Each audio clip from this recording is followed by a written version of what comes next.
Hello, Orcanoids and Goboskins. It's me, Somber. This is another in my series of videos on my All Warhammer Nations game of Dominions 5, where I'm playing as the Greenskins, more specifically Bone-Nosed Tribe, which is the Savage Orcs, and the Forest Goblins, the more feral side of the Greenskins. It is turn number 47. More gold from Karaz-Karak, that's for giving them those provinces.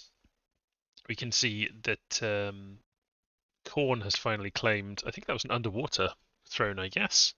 Speaking of thrones, we've got some interesting information, which is the Tomb Kings revealed, the Tomb King player revealed that they had actually set up a throne rush in the like 20 turns ago, I think, in the 20s. Um, and they had 5 thrones. I didn't realize this at all. They had apparently got control of 5 thrones and then nearly got the sixth, so nearly won the game in the 20 turns. And I think that is why they've been completely dormant basically since then, because they'd moved stuff to go for the throne rush and they'd kind of gone all in on that. And then I just swept in and took all their stuff. They still could have been fighting me as well as doing a throne rush, but I guess they didn't because they thought either I do the throne rush and win, either they do the throne rush and win, or it fails, in which case who cares? So that apparently has been what they were doing, and they've now given up on it, I guess, because I took the throne off them, um, or got control of that province. So more stuff going on. Augury, nope. Courts constructs a revived king for another one of those to do patrolling and things with. Some dark knowledge, nothing found though. And we're failing on lots of searches. We're going to have to get more stuff out here searching in the lands that we've just taken over and make sure we get a bit more gem income, because I am burning through gems like crazy. Being very inefficient with them, but it's good fun at least. We took control of Lapintha. Our forces met no resistance. This is just one that I guess I'd moved something off and taken it back. There was nothing there controlling it anyway. So yeah, taken control of that province with the fort in it back. There's a battle in Bainoff. This is very weird. I don't know why I'm not seeing 2 battles here. I thought that this province that I was moving into was controlled by the 2 kings, but apparently I've just attacked the ogres. And usually, if they had just taken it off the Tomb Kings, I would see 2 battles. I would see that they attacked the Tomb Kings and then I attacked them, but it's not the case. So I'm not really sure what happened there, but it's very unfortunate because this is my best thug, Zogfang. He's got good stuff, but he's not at all designed, he's got heroic ability. He's not at all designed for taking on ogre stuff. He was there to kill province defense, basically, and that's what his script is for. And unfortunately, what he's up against is a squad of the extremely powerful pit fighters with their blessing. And he just doesn't have the right weapon to fight them. He's got the frost brand, and he's not going to be able to do enough damage. So that's looking bad. They're also throwing Toothcracker on them, so they've got super high protection. Yeah, so we'll just zoom this forward a bit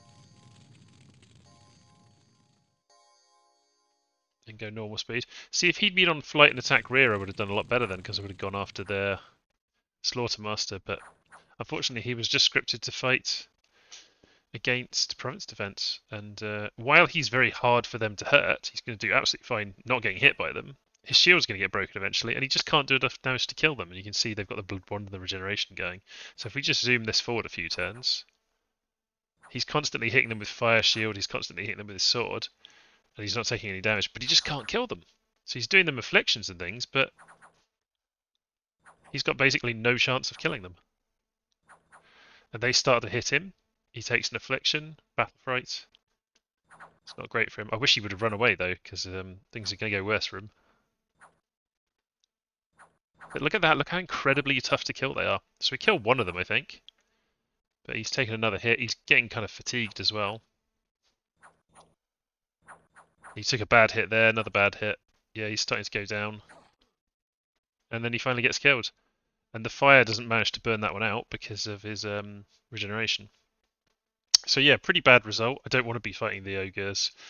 I lose a bunch of items that they're going to pick some of those items up, and they lose 1 pit fighter. Like, pit fighters are very expensive, but this is a pretty premium thug I was using, so not very good play on my half. I don't know. I should look at the last turn I recorded and check whether I actually saw that was the ogres or not. It really didn't look like them.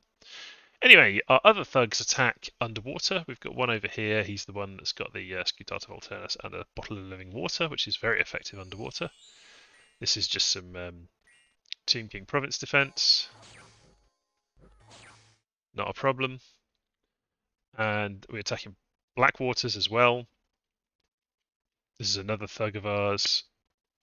This is probably one of the worst equipped ones, but he's still in good shape. And he's up against just Province Defense, so shouldn't be a problem. He's got ore. He's got a firebrand. That'll be enough to clear through them. So good to be taking more provinces. Then we got our battle at Halbathria. This was just the archers on the wall, so I didn't really bother to show this one. We just chopped them up easy. And then we've got a much bigger fight at the Fortress of Oaklands. This is the throne. So our force consists of lots of archers, lots of shaman who are going to be doing, banishes and things. And the plan here is to cast mass flight. We've got lots of wild boys too. We're going to do a mass flight, and we're just going to fly over and hit them. What they've got is tons and tons and tons of these light spearmen, very cheap to recruit, just tons of them. Not very many mages, a couple of them. They are high priests, they're pretty strong mages, and they've got a Tomb King in here as well, but it's not going to be, I've got a lot better stuff in this battle than they do. The Banish is going to shred a lot of stuff off the wall. We've got fire arrows up, we've got Howl up, and there's Mass Flight. It's always amusing to watch Mass Flight. So you can watch our boys just charging down there. Cavalry hitting at the back. Grom, of course. We've got Grom here. He's got Moss Body, I believe. Just going to make him very hard to kill. There's Grom. And the Wild Boys are flying in too. I think that was Relief we just cast. Is that right? I don't know what that was actually. Maybe it was Mass Regeneration? No, it wasn't Mass Regeneration. I can't remember what it was that we just cast. Anyway, you can see that we're easily winning because their troops aren't of sufficient quality to stop us. I think we've got Arrowfend up as well. But we're just sweeping away all their defenders. And we're definitely going to lose some stuff doing it like this, but it's a fairly clean victory, I would say. There's a guy flying in the air there. Ooh, it's raining orcs. It's raining goblins. So what did we lose? No commanders, that's a good start. Some cavalry, that's to be expected. 41 of our Savage Orc Warboys lost. Quite heavy losses on the Warboy front, and I think that was mostly because we shot them with flaming arrows, but also they were doing a lot of fighting on their own against those Nehekhara and spearmen, so it's acceptable. We killed 80 and 93 of their spearmen, we killed the Tomb King, we killed the 2 high priests, we killed everything here, so we take a throne. It's fine to take some losses doing that, but I'm going to have to rebuild some of those wild boys. I'd been turning that kind of production off for a little bit, but I'm going to rebuild some to get our numbers back up. So we have a war in Rame. That's good.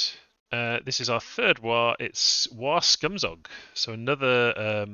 He's an orc war boss. This one, yeah. So like Liz Truss. Zimikay. Just some tax events. Not very good events there. So let's have a look at our war in Rame. So we've got tons and tons of troops up in Rame now. Here's Scumzog, the war boss. I'm going to give him some more boys, and I'm going to move these. Move them away and give him some more stuff to guard commander. But yeah, he'll have to kind of sort that out. I guess we got some more archers and things. I can organise this. Oh yeah, we should probably organise these troops actually. I'll just do this quick. So we'll have Mekrot will take some Goblin infantry.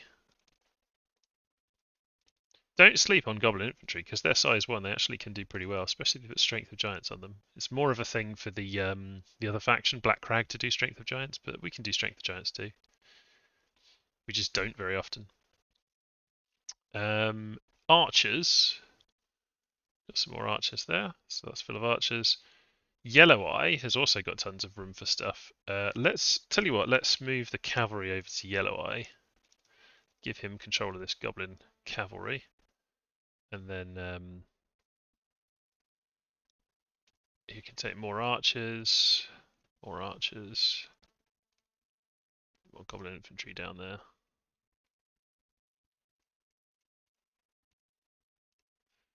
There we go. And then these Savage Orcs, Scumzog can have. He's got tons of these spiders, which are not terribly interesting. I just summoned up because we were under siege at one point and I didn't want to get sieged out. So let's put them out of the way for the moment. And then I think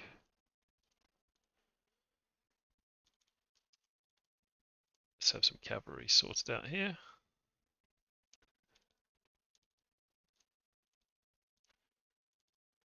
Do this in the least efficient way possible. There we go. So Scumsog's got some boys, and then he's got room.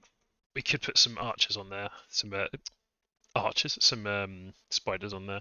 So that's okay. This is just stuff to hold this part of the world. You know, we've got a big army here, but they're not really doing anything. I guess we could go and patrol in a few more places. So maybe we'll move Mekrot out.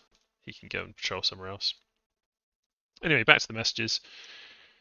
Worldwide event occurred. Evocations are cheaper. Don't care. There was a battle in Bergamum. This is an Indies attacking us. Yeah, this is a bunch of wolves attacking us, and we've got some stuff there, so we should win just because we've got some things there. You don't need very much.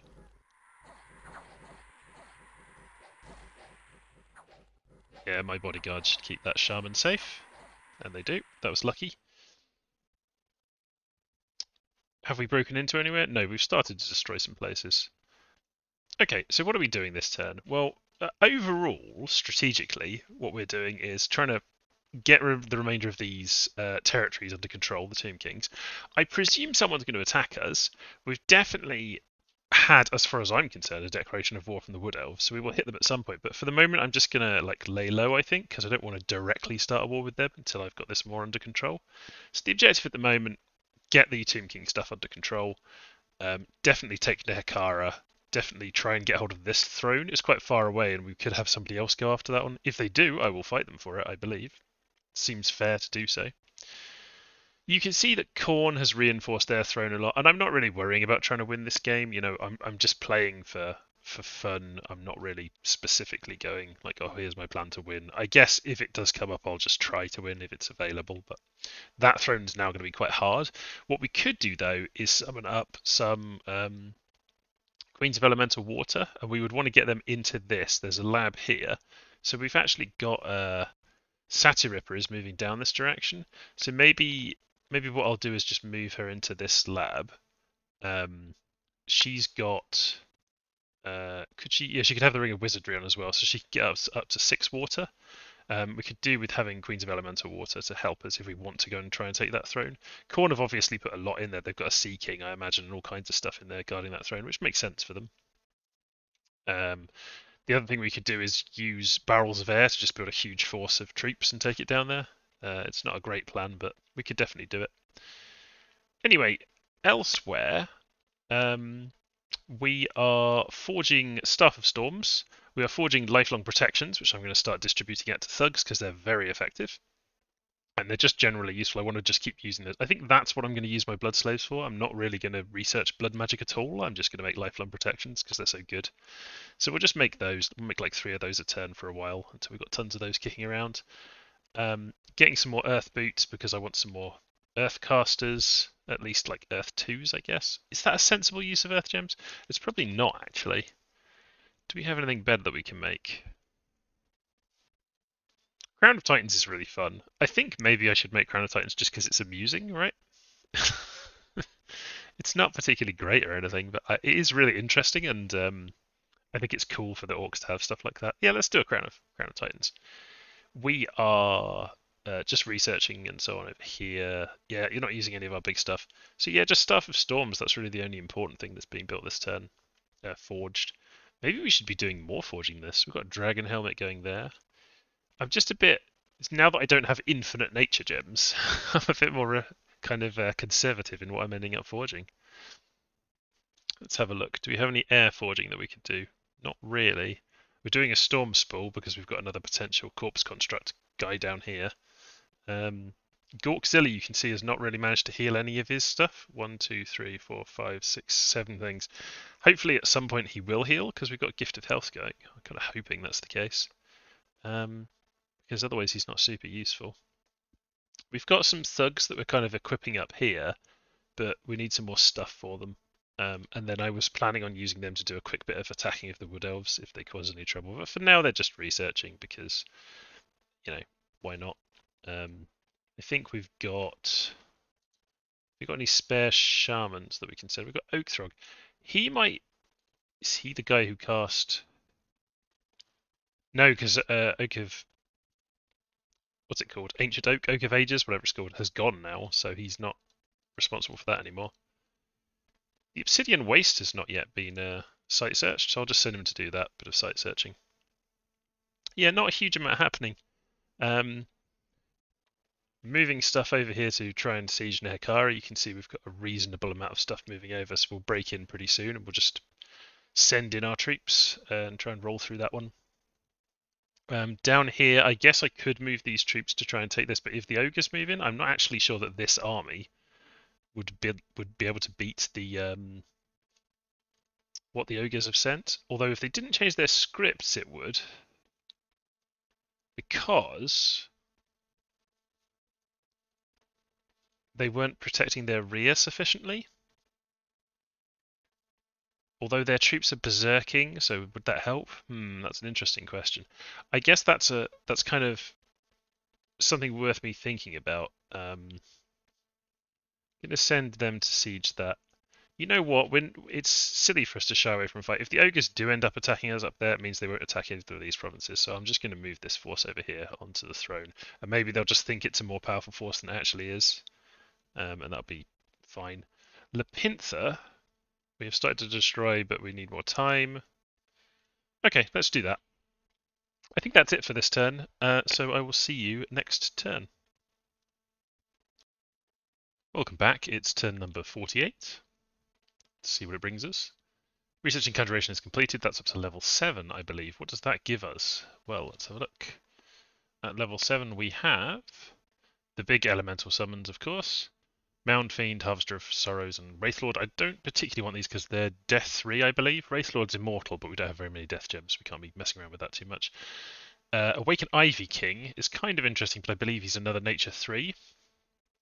And we've already got the Tree Lord instead. Living Castle, which is an interesting one, can be cast into a friendly sea. So we could use Living Castle. If we took that throne of Khorne, we could potentially get a caster in there to cast Living Castle and immediately fort that up to prevent people taking it back. So that's kind of an interesting one. And then Wild Hunt, which is like a fun global, which I'm not super likely to cast because it'll make everyone aggravated with me. Yeah, and I don't know that it would be particularly useful. It's fun, but it would make everyone annoyed with me. Which is, I suppose, something of an orky thing to do, but it's not been how I've been playing so far. Augury found nothing. Making more corpsemen. A big development in corpsemen construction this turn, actually, which I will show you soon. Found a magic site in good water. Sparkling Current, I believe, is 1 fire gem. And then 2 here. Giant Anemone is, I forget, let's have a look. 1 nature, and Crust of Molten Sulfur is 1 fire. So fire and nature, always good to get those. And then we've got a site in Kareen. Garden of Frozen Flowers, that's 1 water. So we are finding some new sites now that we're actually site searching all this stuff we've conquered. And that's nice to see. I just want a slow trickle of extra sites. That's good enough. Found some slaves, but not very many this turn. Kind of a bad turn for slaves. Then we were attacked in the woodlands by the dwarfs, but this is in the province we'd agreed that they were going to take from us. So that's fine. Ogden Mercs, same thing. We'd agreed they were going to take it from us. They have taken it. We have a battle in Griffin Spires. This is Nehekhara, now that they have given up on their throne plan. Apparently are just kind of throwing some stuff at us to try and, take us off it. So I think this is more troops than we can handle, this many undead spearmen. They're relatively good quality Nehekhara spearmen, and we don't have very good stuff here. We've just got some savage orcs. I think there's a few big ones, but not very many, and then some archers and a bit of cavalry, but overall it's just not enough stuff and not of high enough quality. So they're going to get destroyed. Do we have a war boss there? We have a war boss, Crusher Grimzog, so he's trying to start a war, but he has not yet succeeded. He's killed a couple of things and he's managed to escape, so that's good news for us. But yeah, we lose there. We kill some Nehekhara spearmen, about half. Shouldn't be too hard for us to deal with what's left, so we can go and take that back. But of course they'll do a province defense dump as well. Maybe a job for a couple of thugs to go in there and use Fire Shield to strip through it. And then we've got a battle in Nehekhara, so this is the more serious force. This is we've got Tomb King, we've got some Lich Priests, we've got Circle Masters, who are going to cast Imps, I imagine. We've got a Conjurer, and we've got a bunch of Undead here, Long Dead Archers, with Banefire Bows, kind of unpleasant Banefire Bows there. And then we've got a bunch of Spearmen. So it's not a terribly powerful force from Nehekhara. And the reason that they're going to suffer is look how many H2s we've got set to just banish, basically. So we've got some Sacrificial Troops up front, we've got a bunch of Corpse Constructs, and yeah, we're just going to be... We've got Archers too. We make it Flaming Arrows off? I can't remember. Anyway, the Banefire Archers are going to get a bit chopped up by our Archers, but they're going to do some damage with their Banefire Bows, of course. Hopefully we don't lose any of our Commanders. Well, there goes Air Shield. Yep. So we've got Air Shield up to help us against those Banefire Bows. And you can see the Banishes just shred through those Spearmen. But they are going to be casting a lot of Undead Raised Dead a lot here. We've got a Howl up, that's going to be useful for distracting at the back lines. They've cast some Corpse Candles, I believe, or are they ours? No, there are Corpse Candles, I think. That's one of their Fire Elementals. Some Shadow Blasts going up. So nasty stuff from Nehekhara, just not really enough of it. Our Sacrificial Troops have been destroyed, but we've cast Mass Protection, which is a very strong thing to get up. Yeah, Mass Protection's a nice spell. And our Banishes are still kind of slamming into their front line. And our Corpse Constructs are just very tough. This is the benefit of Corpse Constructs. They're just meat shield. And they're very cheap for us to make loads of them, obviously. So our Banishes are hitting our own troops a bit severely here, but the Archers that we've got are still kind of picking away at their Banefire Archers, so we should eventually prevail. And you can see that the Howlers produce plenty of Wolves that are now starting to mass and help us deal with this front line as well. So a lot of Corpse Constructs lost and some Chaff lost. But for the most part, a good result. And not that many of things that Nehekhara's got are going to be able to escape because of all these wolves. So we'll see how many commanders we get, but I'm imagining we're going to get quite a few of them. We're going to get you? Come on. No, he misses him. But we'll probably get this Tomb King, I think. He'll get caught by wolves. Yeah, he's going to get chopped up. I think we cast a swarm at some point, so we've got some little swarmy beasts flying around too. So his damage reversal's doing a bit of damage to us, but he's getting chopped up. He seems to be quite badly poisoned too. Not sure what that's from. Is that from these ants? Well, weak poison shouldn't work on him. Anyway.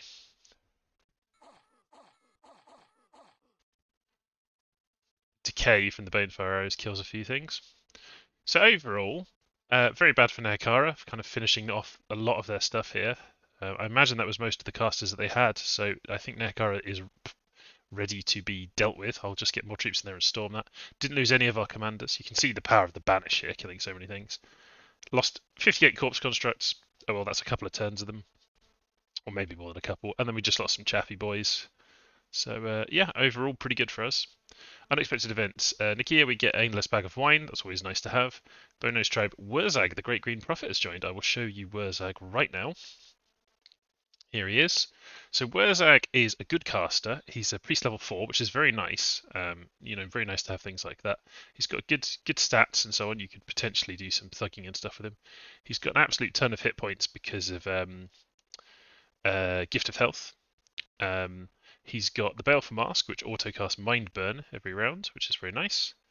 And yeah, he's a Dominion Spreader. So even if I don't use his paths, which are not terribly exciting to me because he doesn't have great slots, and I've already got Nature 3, Air 3, I think Earth 2 is somewhat useful to me, but he can't take Earth Boots. So but he's kind of got well-rounded, useful paths, and then he is just a Dominion Spreader with good stats and things. So there's quite a few things you could do with him. I certainly can put armor on him. I think given that he's going to be running around, maybe I do want to throw some armor on him just to keep him safe. I think we've got some spare. What would be good? How much is his mask protection? Yeah, his mask protection is not great, so it'd be ideal to get a Chithronic Lion pelt on him if we've got one. We do have one over here. Let me. Are you going anywhere, Grimgroz? No, you're not. Let's just strip those weapons off you. Just because I think it's, I don't want to just ignore that I've got this hero. He's going to go off and do some site searching, and I just want to kind of keep him somewhat safe, right? So I'll put the Chithronic Lion pelt on him. So he's now got good head protection, pretty decent body protection, and of course he can buff himself up. And then for misc items, I don't know. Maybe I'll wait and see, perhaps, but possibly Amulet of Resilience would be a good thing to give him. Um, but for the moment, let's just leave him with Kithronic Lion Pill. That's enough to kill. Keep him a bit safer. He's just going to go off and do some site searching in various provinces. There's some over there that you can do. So some over here that you can do. Okay, back to the messengers. Mammoth Grove, we get some more gems, always nice. Black Waters, Misfortune plus Magic, fine. The Obsidian Waste, we get a magic site. That's a hanging site, so that's Death 1, an extra bit of income. That's actually really good. Getting an extra death income is always nice. Wood of Many Paths, some more province income.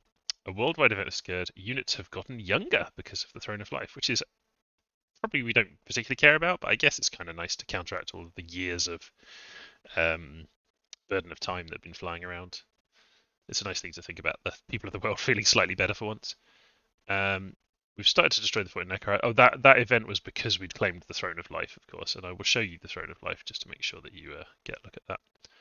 And then we've got some promotions and things. So we're breaking into Nehekhara. The Throne of Life that we claimed is down here. Spreads Dominion. Dominion gets growth +1, produces 3 nature gems per turn. Very nice to have. I would like to have some more troops here to defend this, though. That is for sure. What is a cheap troop to help give us siege defense? I think, so you can check that by clicking on strength. Siege defense 0.3 for a goblin for 5 gold. If we go with a basic orc boys at 8 gold, how much do we get? 0.6. So the orcs are actually better for defending a siege. So I'm just going to quickly recruit a few of them. We've already got some in there. And we will, of course, be moving some stuff. And we'll move in some corpse constructs or something along those lines in. We do have a lot of troops nearby, and maybe I would be best to just immediately get some of them in there. But I kind of want to use them for going and fighting Nehekhara and so on. I'm not sure. Perhaps if we... Yeah, Halbathria. No, let's leave it for now. I'm not super worried about it. We've got some troops over here that are doing nothing. So if we have any commanders nearby that can pick those up, I will send them in. We've got Metgrot. So Metgrot was going to go over here because there's a bunch of troops here as well that need to be picked up. Yeah, we've kind of got this situation where we need a few more commanders wandering around, don't we? We could recruit one there. So maybe what we'll do is free up some money by switching this over to, I don't know, one of these. And then get us another forest goblin. And Metgrot will go 1, 2. No, he'll go over there. So we'll have both here, and the other one can move over here and pick these up. And we'll just move some troops down. Over here, I might want to send Gromgrot into this. How far away is that province? 14 map move. That's okay. So Gromgrot could actually take some troops over to help defend that one. That might be quite a good idea. What I'll do is just give him some savage orcs.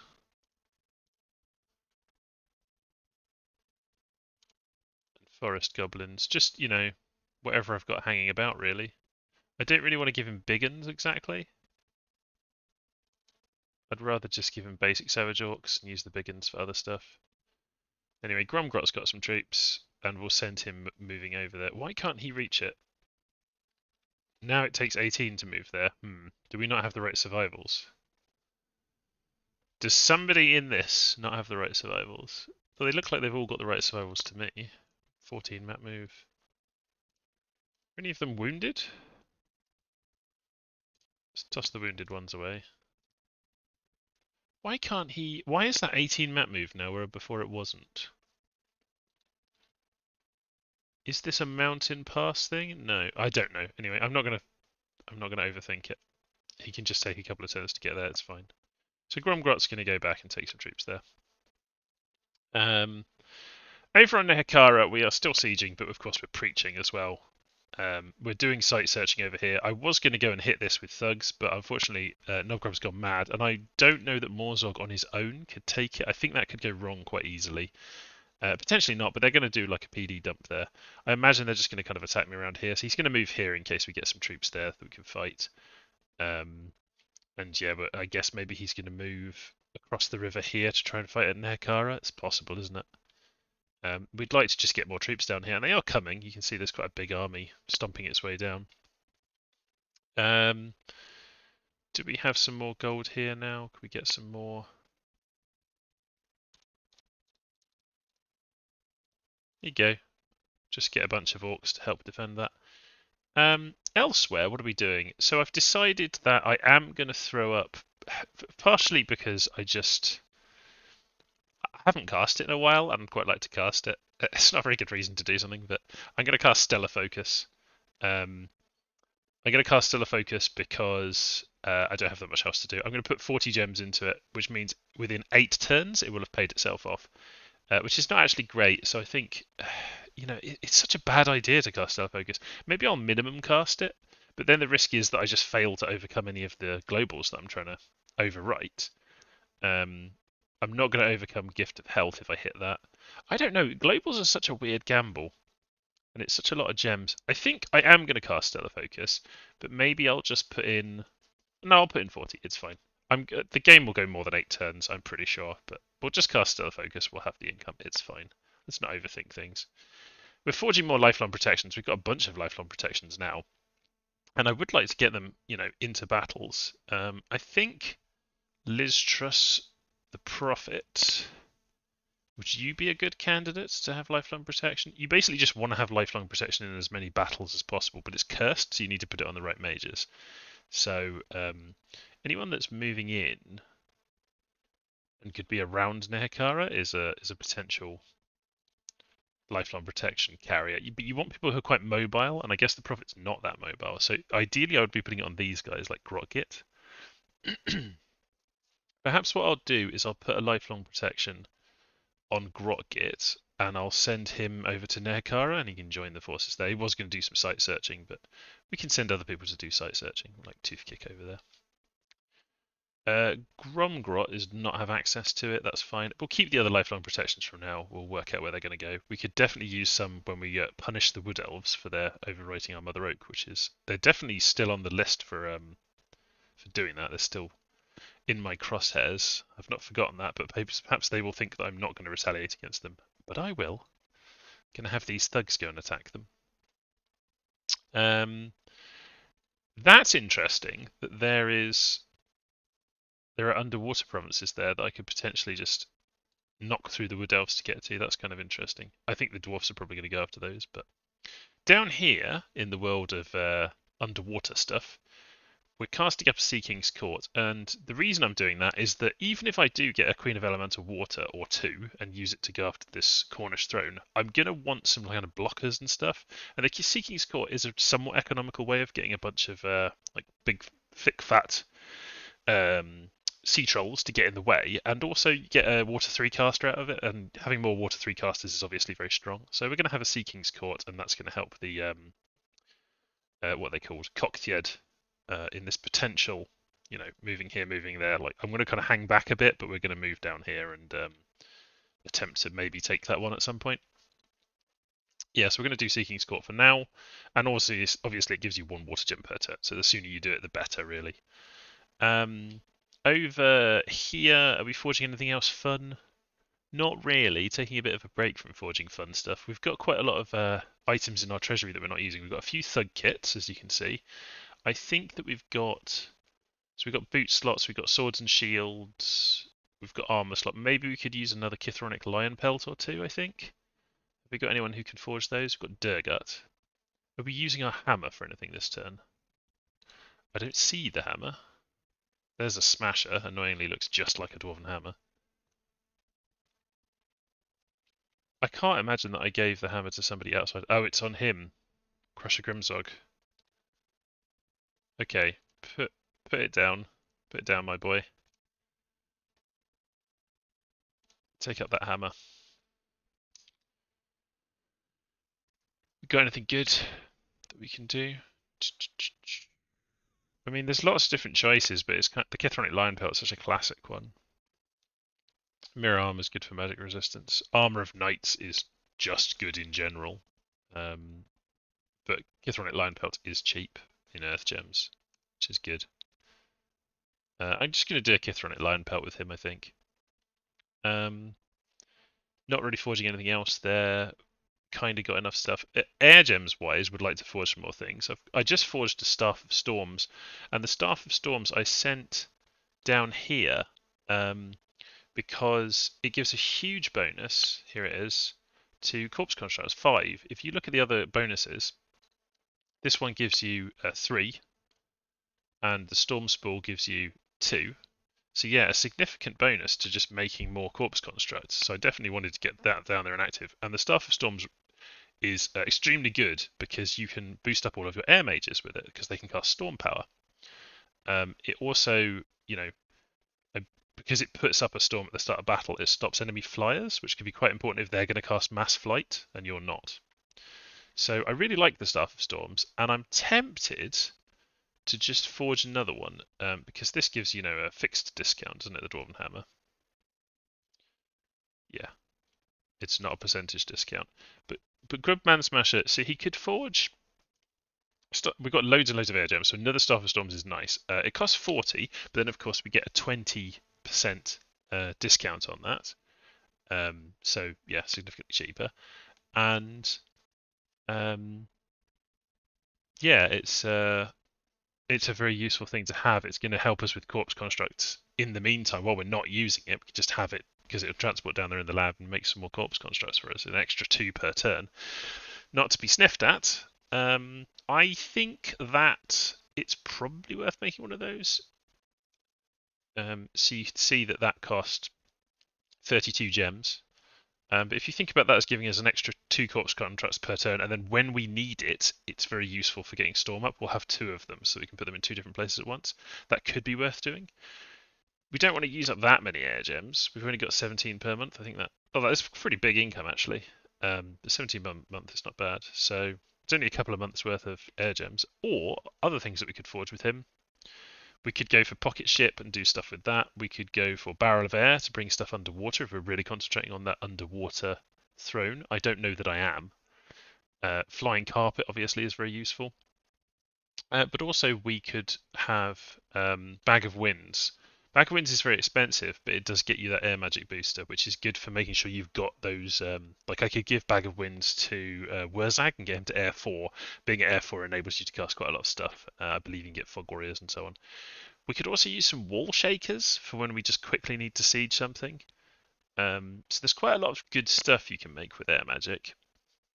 There's also the Winged Helmet, of course, which gives you +1 air magic and not available to Wurzag. And there's Spirit Helmets, which in a long fight, Spirit Helmets can be extremely good, just having those lightning bolts, particularly if you want to kill enemy thugs and things.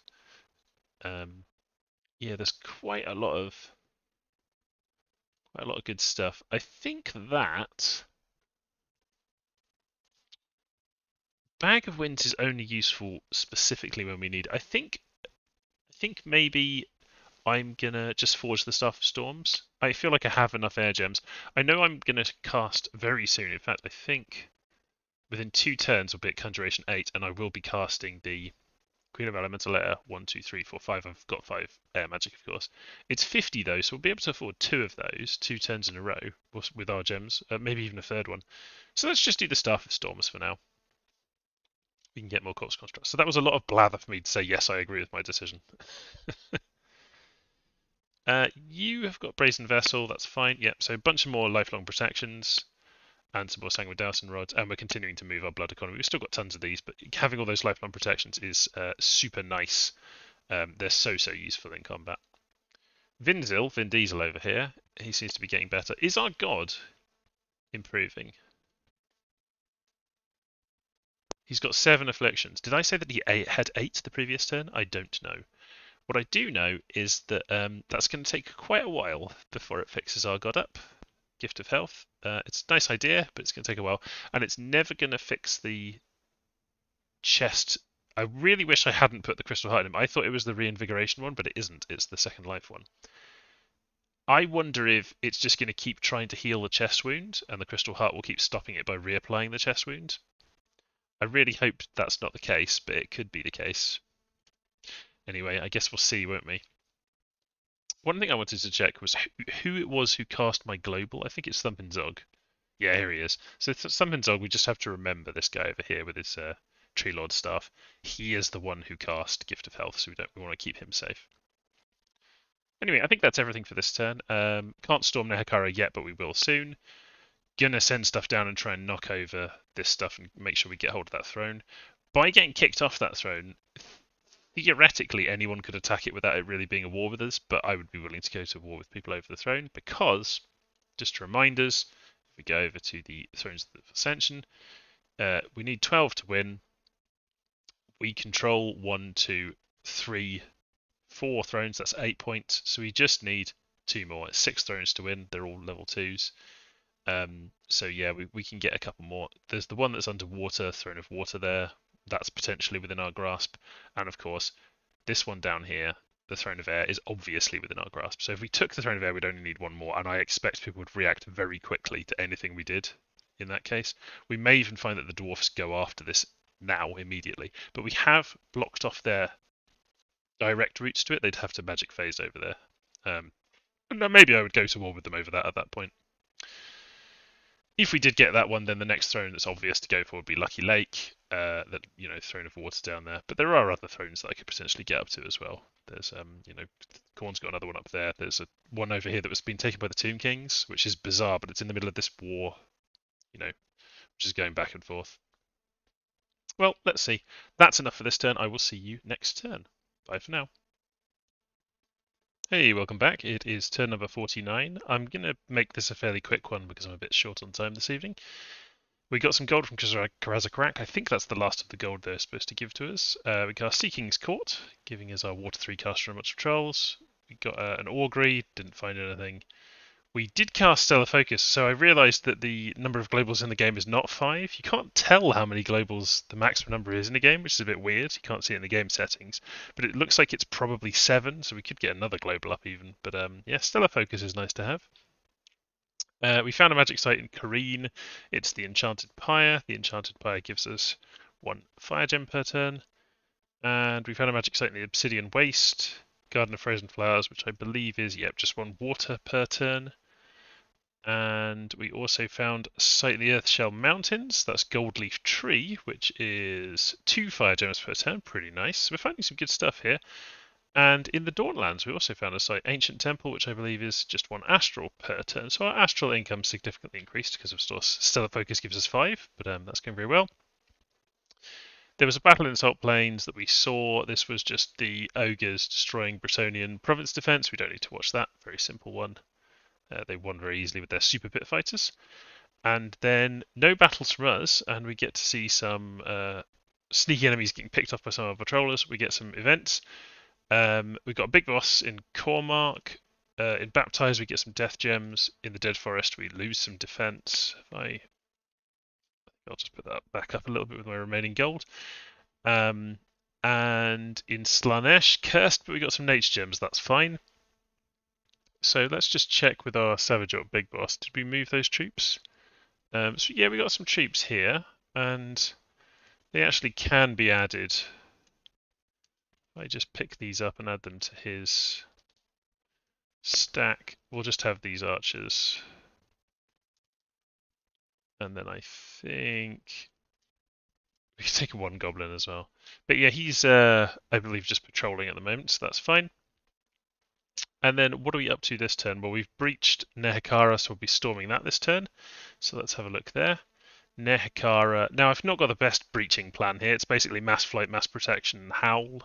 We've got the first of our lifelong protections up there, and we will be attacking that quite a bit. I almost sent him over there, which wasn't good. He needs to be storming the castle.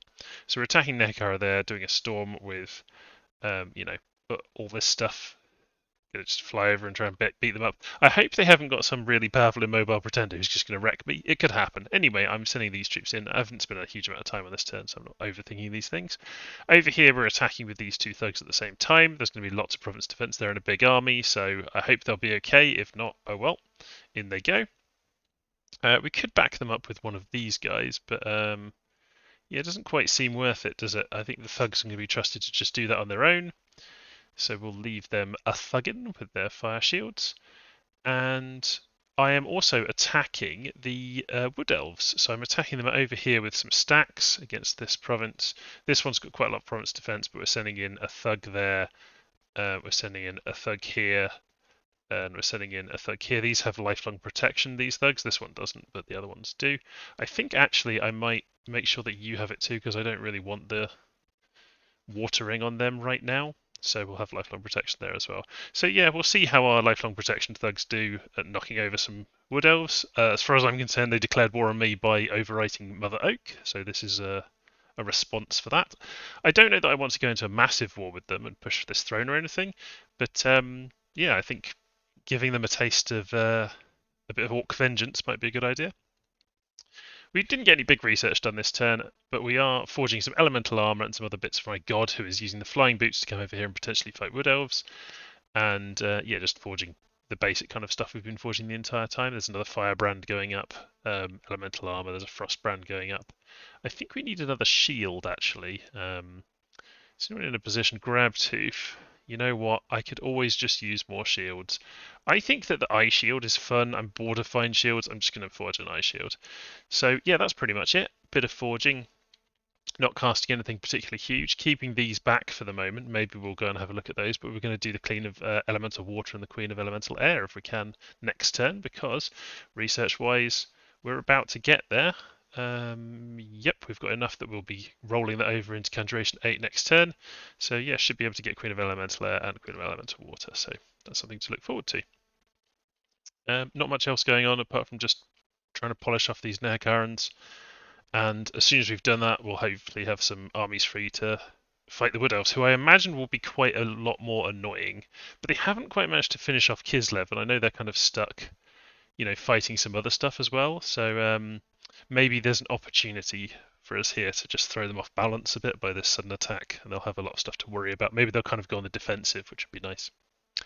Anyway, I think that's it for this turn, and it will be the last turn in this video. I will see you next time. Hope you're enjoying, and let me know in the comments as usual. Bye for now.